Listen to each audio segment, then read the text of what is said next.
ధ్యానము చేత మాత్రమే ఇంద్రియములు తొందరగా స్థిరమవుతాయని సుఖయోగీంద్రుల వారు చెబితే ఎలాంటి రూపమును ధ్యానించాలి అని పరీక్షిత్తు అడిగినాడు. అప్పుడు సుఖయోగీంద్రుల వారు శ్రీహరి యొక్క విరాట్ స్వరూపమును వర్ణిస్తూ ఉన్నారు. ఇందులో పరమాత్మ యొక్క పరమాద్భుతమైనటువంటి రూపవర్ణన మనకు కనబడుతూ ఉన్నది. ఈ సృష్టిలో ఏ ఏ రూపంలో పరమాత్మ ఉన్నాడు అనేది మనకు తెలుస్తోంది. ఈ ప్రకృతియే సమస్తము కూడా బోధన గారంటారు ఈ యొక్క రూపాన్ని వర్ణిస్తూ, హరిమయము విశ్వమంతయు, హరి విశ్వమయుండు, సంశయము పని లేదా, హరిమయము కాని ద్రవ్యము పరమాణువు లేదు, వంశపావన వింటే అంటాడు. అసలు ఈ సృష్టిలో విష్ణుమయము కానటువంటిది ఏదీ లేదయా.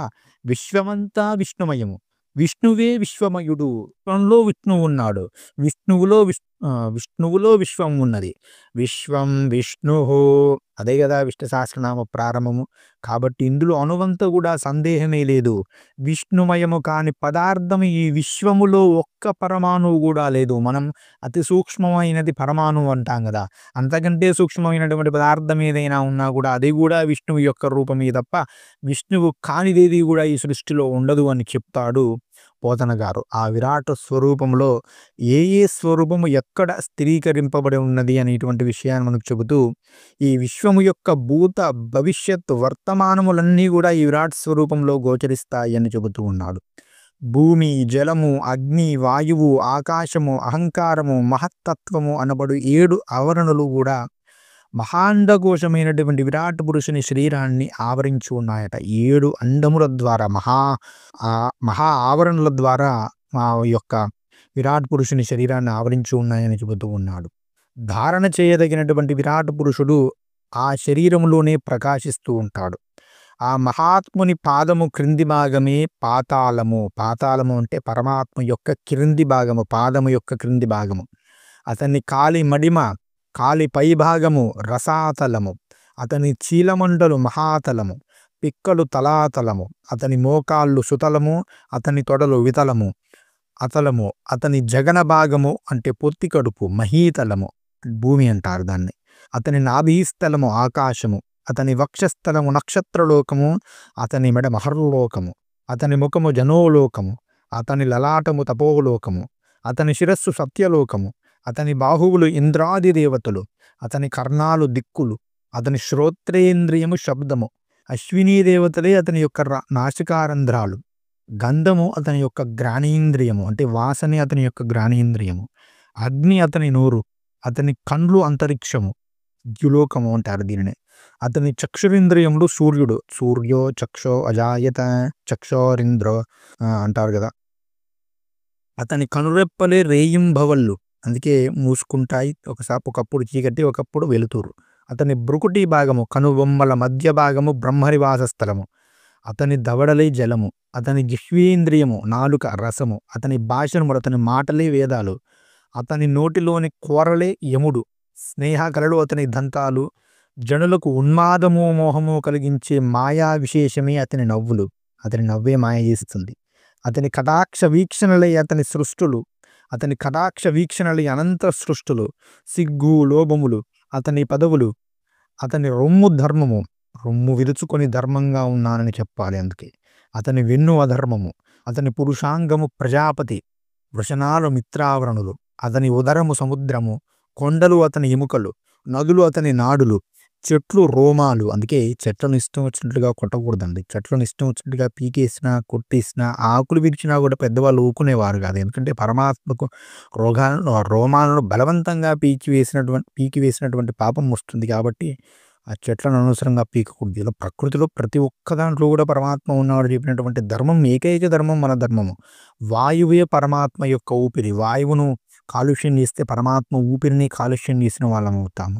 అంతులేని కాలము అతని వయస్సు, నానాజాతి జీవుల సర్గలయాలే అతని కార్యములు, మేఘములే అతని శిరోజాలు, త్రికాల సంధ్యలే అతని వస్త్రాలు, అవ్యక్తము ప్రధానము అతని హృదయము, మనస్సే చంద్రుడు, మహత్తత్వము అతని చిత్తము, రుద్రుడు అహంకారము, అశ్వములు ఏనుగులు, ఒంటెలు లాంటి జంతువులు అతని గోళ్ళు, వృషమృగాదులు అతని కటి ప్రదేశములు, పక్షులు అతని చిత్ర విచిత్ర వాక్శబ్దాలు, మనువు అతని బుద్ధి, పురుషుడు మానవుడు అతని నివాసము.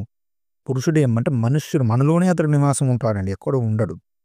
గంధర్వులు, విద్యాధరులు, చారణులు, అప్సరసలు అతని షడ్జాదులైనటువంటి శబ్ద విశేషాలు. ప్రహ్లాదుడు అతని స్మృతి, దైత్యులు, దానవులు అతని వీర్యము, బ్రాహ్మణులు వేదాధ్యయనం చేసేటువంటి బ్రాహ్మణులు అతని ముఖము, క్షత్రియులు అతని భుజము, వైశ్యులు అతని తొడవులు, శూద్రులు అతని యొక్క పాదములు, వసువులు, రుద్రులు మొదలైనటువంటి దేవతలు పేర్లే అతని యొక్క నామములు, ఆవిర్భాగములే అతని ద్రవ్యము, యజ్ఞ ప్రయోగములే అతని కర్మలు.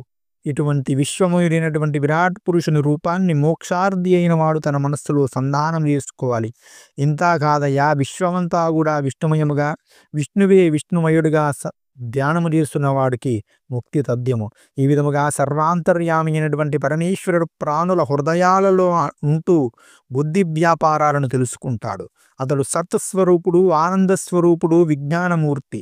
అతనిని సేవించడం ద్వారా తప్ప ఇతర సేవల వలన ఉన్నతి, కైవల్యము సిద్ధించదు, సంసార బంధము వదలదు అని పరీక్షిత్ మహారాజ్ గారికి శుకయోగీంద్రుల వారు అద్భుతంగా విరాట్ పురుషుని యొక్క రూపాన్ని చెప్పడం జరిగినది. చాలామంది అంటూ ఉంటారు శూద్రులను పాదాల వద్ద చూపించినారని. పాదాలలో అనేకమైనటువంటి విషయములను చూపించడం జరిగినది. కాబట్టి అది తక్కువ ఎక్కువ అనేటువంటి విషయము కాదు. ఆ యొక్క స్థానములో ఆ శక్తి అనేది పరిడవిల్లుతూ ఉన్నది. కాబట్టి ఆ పరమాత్మనే చూడాలి అనేటువంటి ఉద్దేశ్యముతో ఈ విధంగా మనకు ఒక్కొక్క భాగంలో ఒక్కొక్క విషయాన్ని చెప్పడం జరిగింది. సృష్టిలో ఉన్న ప్రతి విషయాన్ని మనకి ఇక్కడ చెప్పడం జరిగింది. అంటే సృష్టిలోని ప్రతి వస్తువులో నువ్వు పరమాత్మను చూడడం ఎప్పుడైతే నేర్చుకుంటావో అప్పుడే నీకు పరమాత్మ యొక్క అనుగ్రహం లభిస్తుంది, అప్పుడే నీకు ముక్తి లభిస్తుంది అని మనకి శ్రీహరి విరాట్ స్వరూప వర్ణన ద్వారా మనకు శుకయోగీంద్రుల వారు చెబుతూ ఉన్నారు. ఎప్పుడైతే అంతటా విష్ణువును చూడడం ప్రారంభించడం చేశావో ఎవరిని హింసించవు. నీ ఎదుటి వాటిలో విష్ణువు కనపడతాడు, నీలో విష్ణువు కనపడతాడు, తొక్కే భూమిలో విష్ణువు కనపడతాడు, అదే దైవంగా కనపడుతుంది, చెట్టులో కనపడతాడు, పుట్టలో కనపడతాడు, మట్టిలో కనపడతాడు, సమస్తములో కూడా కనపడతాడు. కాబట్టి నువ్వు దేనిని హింసించవు. దేనిని నీవు హింసించినప్పుడు దేనివల్ల నీకు హింస కలగదు. నీకు దేనివల్ల హింస కలిగినప్పుడు నీ ఇంద్రియములు అనవసరంగా స్పందించవు. నీ ఇంద్రియములు అనవసరంగా స్పందించినప్పుడు అవి ఆత్మతో సంధానమవుతాయి. ఎప్పుడైతే ఆత్మతో సంధానం అవుతావో ఆత్మస్వరూపుడైనటువంటి ఈశ్వరుడి యొక్క రూపం నీకు దర్శనమవుతుంది. ఈశ్వర రూపం ఎప్పుడైతే నీకు దర్శనమవుతుందో ముక్తి ఆ క్షణమే లభిస్తుంది. కాబట్టి విరాట్ స్వరూపాన్ని ఎవడు అర్థం చేసుకుంటాడో, విరాట్ స్వరూపాన్ని అర్థం చేసుకుని సమస్తమైనటువంటి విశ్వాన్ని కూడా విష్ణు రూపంగా ఎవడు ధ్యానిస్తాడో అతడు తప్పకుండా ముక్తిని పొందుతాడు అని శుకయోగీంద్రుల వారు పరమాద్భుతంగా ఆ యొక్క శ్రీహరి విరాట్ స్వరూపం వర్ణించడం జరిగినది. కాబట్టి ప్రతి ఒక్కరూ కూడా అత్యద్భుతమైనటువంటి ఆ శ్రీహరిని అణువులో కూడా ధ్యానిస్తూ ఉండండి. తద్వారా ముక్తిని పొంది శ్రీహరి అనుగ్రహాన్ని పొందండి. స్వస్తి. జై శ్రీరామ్. మాత్రే నమః.